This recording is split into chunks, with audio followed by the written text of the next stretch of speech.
bisa mengalihkan kepada hal semacam itu. Dan saya yakin kalau dia kemudian mempelajari terkait dengan makalah, terkait majalah, kemudian artikel-artikel mengenai game online, dia akan tertarik dengan hal itu karena ketertarikannya sekarang di situ. Jadi itu salah satu cara yang saya lakukan. Mungkin masih ada lagi cara-cara lain yang bisa Bapak lakukan. Yang lain juga saya Bapak, bagaimana ini? Silakan yang ada hubungannya dengan Ibu Kis. Oh, iya. Tadi yang sempat saya tangkap itu tadi terkait dengan literasi digital yang menarik dan inovatif untuk bidang SMA ya. Ya, betul. Ya, begini Bapak, saya belum paham terkait dengan literasi digital yang Bapak maksudkan. Karena kalau Ibu EN mohon maaf. Ya. Kalau itu literasi digital secara umum itu banyak sekali, luas sekali. Tapi kalau terkait dengan itu untuk pembelajaran, nah itu pembelajaran berarti bagaimana Ibu kemudian di kelas itu mengontrol anak-anak, misalnya begitu ya. Jadi supaya kemudian perhatian mereka tidak teralihkan. Yang saya lakukan khususnya untuk mahasiswa saya misalnya adalah saya minta pada saat awal itu kemudian kita berfoto bersama. Kemudian pada saat ada kelompok yang presentasi, ada kelompok yang kemudian juga memfoto mereka dan seterusnya. Nah itu ternyata kemudian membuat kalau saya mahasiswa ya, para mahasiswa itu kemudian kalau ada yang merasa tidak bisa menampilkan wajah, maka dia akan menyampaikan itu di chat. Mohon maaf saya tidak bisa ini karena ini. Bahkan sampai ke kamar mandi, ke toilet pun itu mereka menulis di sini. Jadi saya ke toilet ya, karena kalau misalnya gambarnya diam, jadi misalnya beberapa kali saya kan juga memasak gambar di lab, itu dipanggil oleh teman-teman. Jadi itu yang kemudian membuat para mahasiswa itu kemudian fokus pada salah satu caranya ya Ibu Bapak ya, fokus pada materi dan pembelajaran yang ada. Termasuk pada saat bertanya, kalau dalam perkuliahan biasanya siapa yang bertanya, siapa yang aktif itu ada poin tersendiri untuk penilaian. Saya masuk ke dan itu sudah difahami sejak awal sehingga pada saat ada sesi tanya jawab itu kemudian akan banyak pertanyaan yang kemudian tersampaikan karena sebelum ada yang presentasi mereka juga sudah memahami materinya, mereka sudah membaca materinya. Jadi sebelum pembelajaran biasanya saya minta mereka untuk membaca materinya, pada saat ada yang presentasi itu akan ada banyak pertanyaan karena ada beberapa hal yang belum difahami terkait dengan materi tersebut. Ini kalau yang yang Ibu maksudkan terkait dengan literasi digital khususnya untuk pembelajaran seperti saat ini. Tapi kalau literasi digital secara umum ini sangat luas sekali karena literasi digital tidak hanya terkait dengan model pembelajaran semacam itu.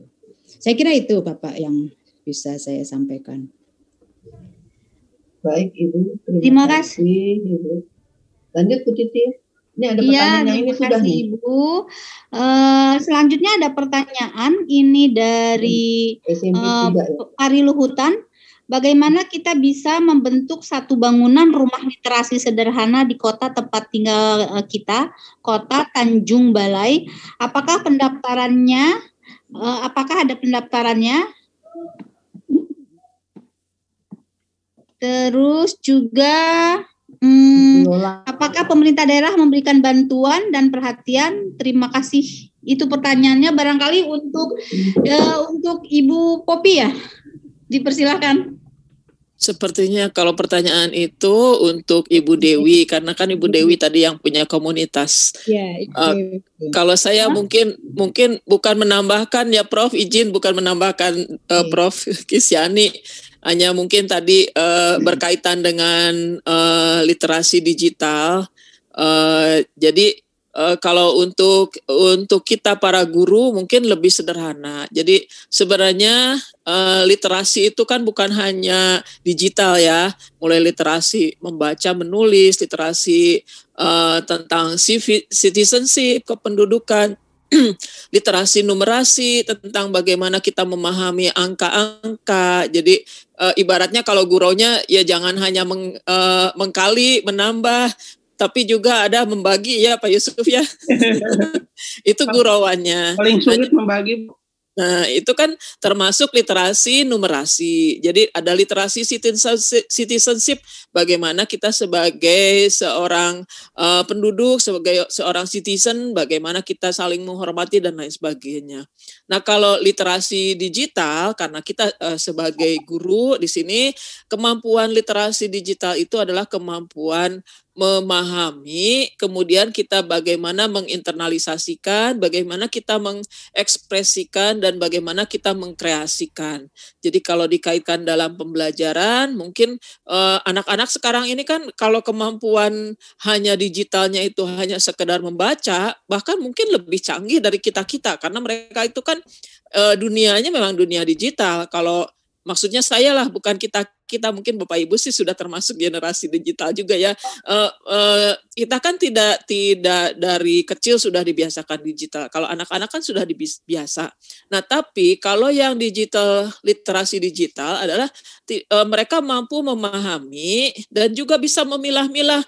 Oh, ini adalah konten yang baik. Ini adalah konten yang, makanya orang kan kadang-kala main forward aja pesan. Padahal itu belum tentu benar. Itu kan hoax. Nah, itu artinya orang yang belum digital literate. Karena tidak semua pesan itu bagus. Jadi kemampuan literasi digital adalah kemampuan memahami, kemudian memasukkan, menginternalisasikan dalam hati, dalam pikirannya, informasi apa nih, apakah informasi ini harus dibagi, atau lain sebagainya. Kalau orang itu sampai bisa mengkreasikan, memanfaatkan teknologi, berarti dia sudah memahami digital literate. Jadi memang betul yang disampaikan Prof tadi, sangat luas pengertiannya. Tapi mungkin kita ambil sempit saja untuk Bapak Ibu yang ada di kelas, kemampuan digital untuk anak-anak, paling tidak anak-anak itu bisa mendapatkan data, memanfaatkan teknologi, menggunakan informasi yang ada, mengolahnya menjadi data,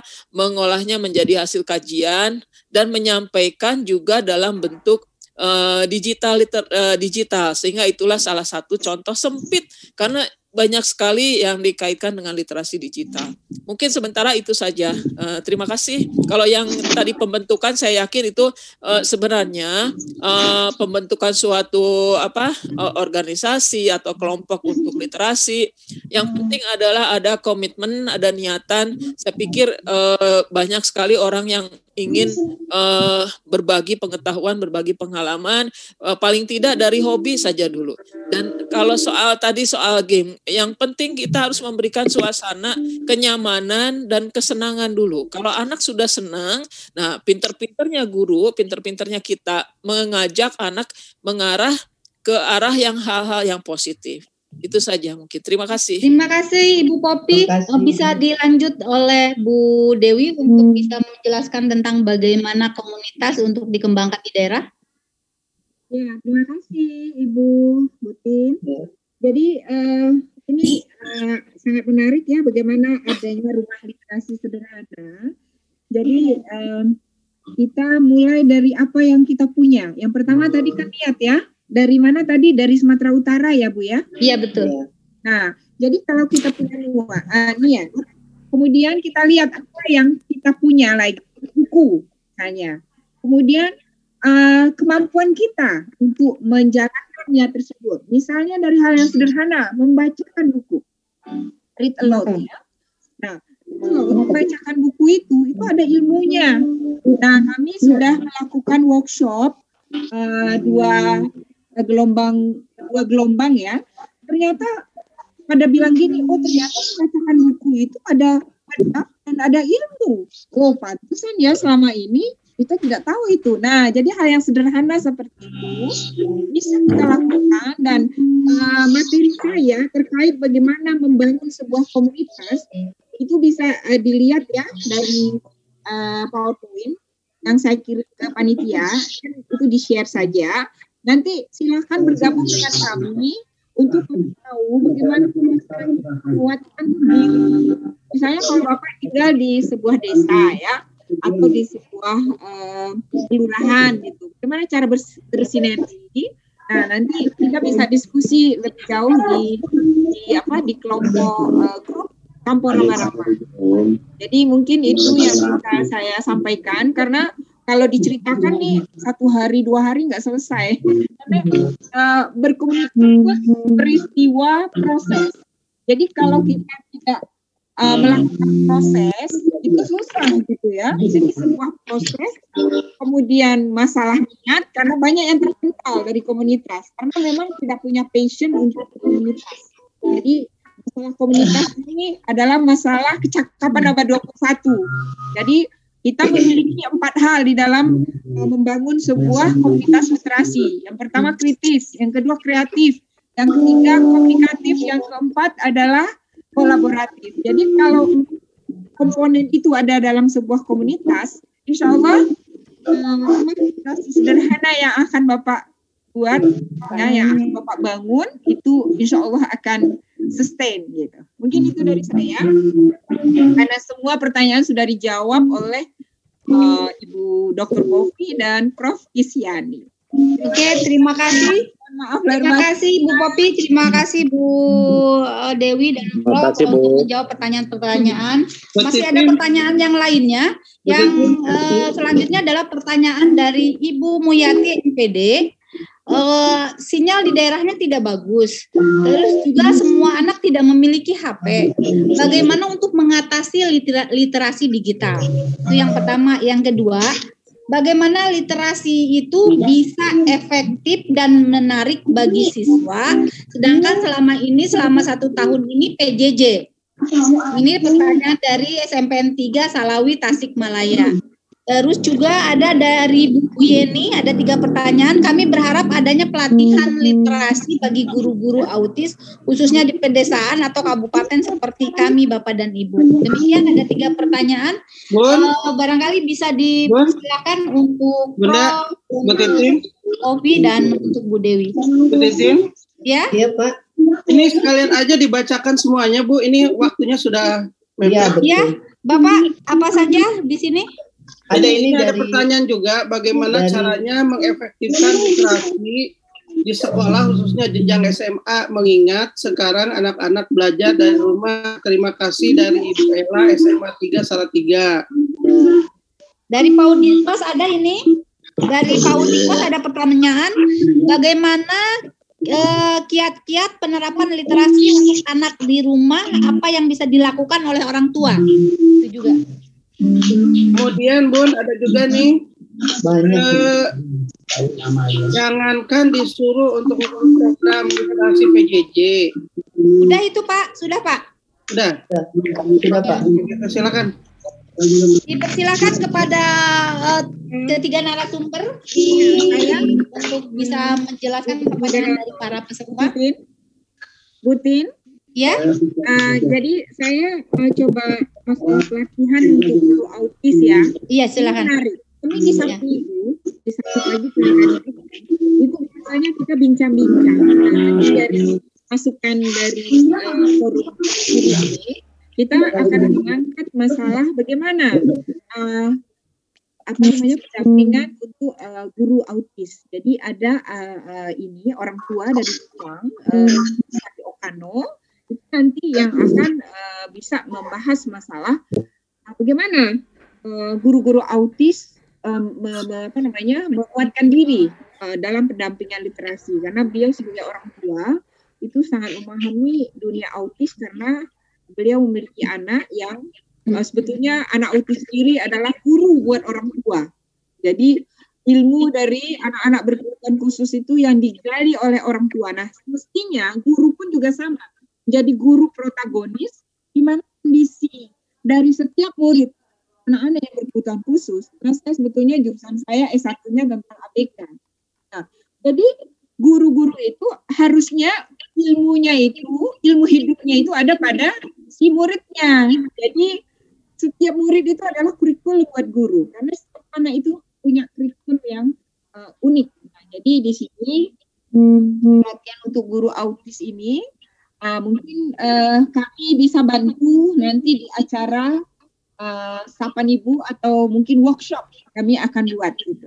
Terima kasih. Terima kasih Ibu. Semoga bisa bisa puas untuk jawaban yang sudah Ibu berikan.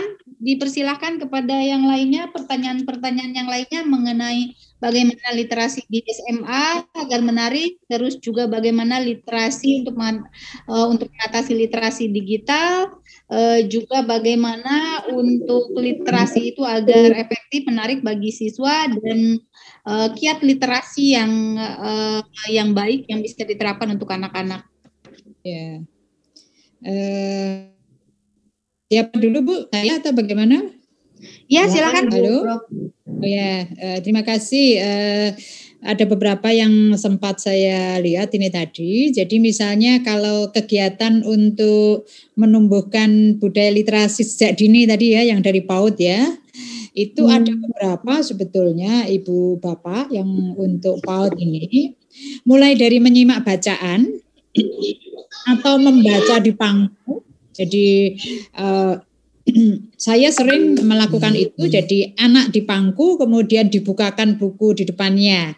Biarpun dia belum bisa membaca, biarpun mungkin dia juga baru belajar berjalan misalnya, maka ketertarikan pada buku itu akan terbentuk pada saat menyimak bacaan, kita membaca dia menyimak atau kemudian pada buku kemudian membaca.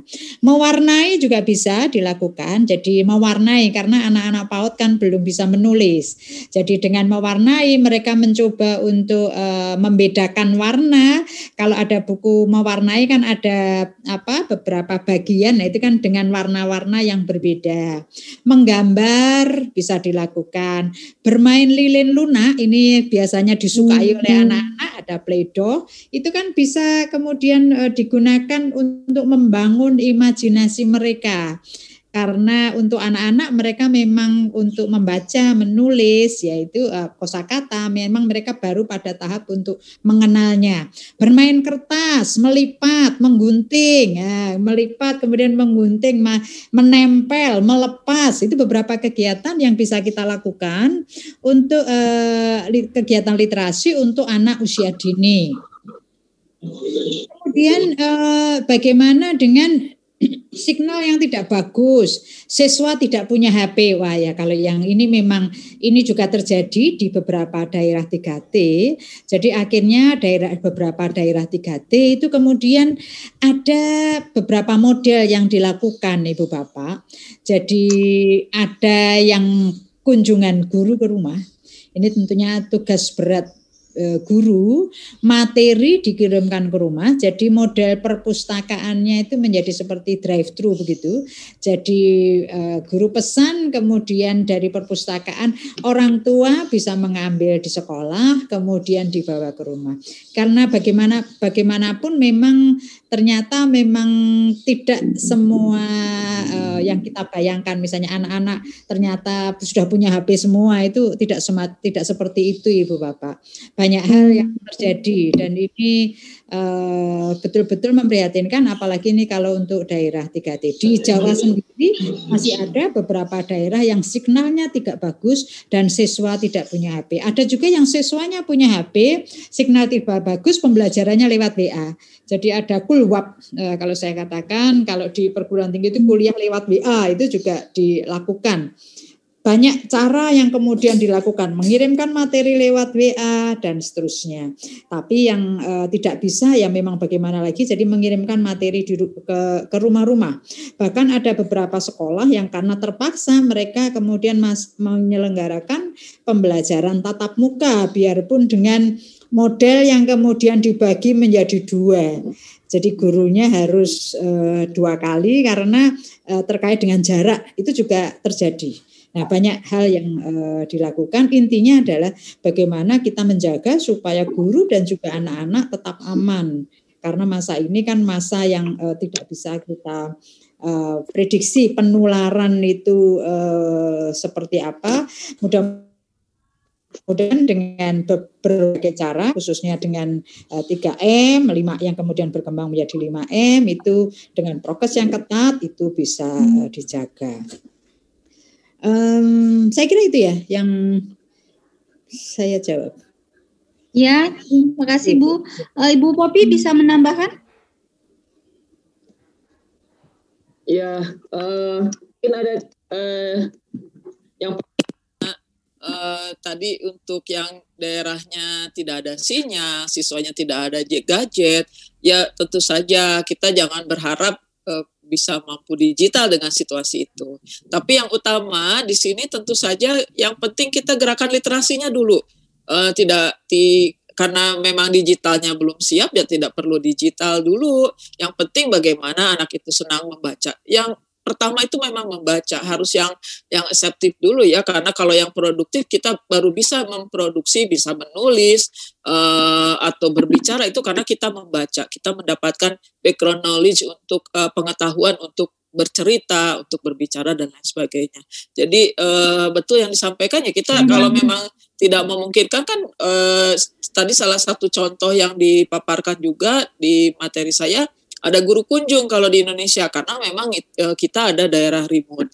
Jadi jangan dulu muluk-muluk digital literasi digital. Yang penting sekarang anak ada kemauan untuk membaca, untuk menulis, itu sudah berarti sudah ada literasi. Guru mampu memberikan semangat kepada anak untuk ayo nak kita baca, ayo kita menulis apa saja dan lain sebagainya. Dan memang sejak dini harus ditanamkan bagaimana anak itu kreatif, critical thinking atau kreatif.